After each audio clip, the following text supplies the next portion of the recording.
আমি এখন আছি মাদায়া মাছ বাজারে।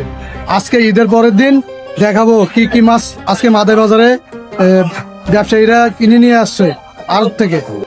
এখানে কি কি মাছ আছে তা আমি আপনাদেরকে দেখাচ্ছি। মাছ আছে এখানে, তেলাপিয়া আছে, কার্পু আছে, সিলভার আছে, শিং মাছ আছে। আজকে ঈদের দ্বিতীয় দিন মাদায়া বাজারে মাছ অনেক পরিমাণে মাছ হচ্ছে। যারা মাছ দরকার আসতে পারেন। আজকে ঈদের পরের দিন দেখেন প্রত্যেকটি দোকান আমি দেখাইতেছি আপনাকে।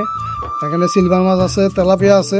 মানে ঈদের পরের দিন তো মাছ একটু কম উঠছে আরও দেয়, তাই ব্যবসায়ীরা যা পাইছে তাই নিয়ে আসে। যে এখানে ছোটো তেলাপিয়া, সিলভার, কার্পু মাছ, তারপরে আপনার এখানে শিং মাছ আছে, তেলাপিয়া আছে। এখানেও ব্রিগেড, সিলভার, আলামিন ভাই উনি অনেক ভালো ভালো মাছ বিক্রি করেন মাদায়া বাজারে। দেখেন বড় বড় তেলাপিয়া মাত্র 220 টাকা কেজি আজকে বিক্রি করতেছে, প্রায় 1 কেজি তেলাপিয়া। যারা দরকার তারা আসতে পারেন।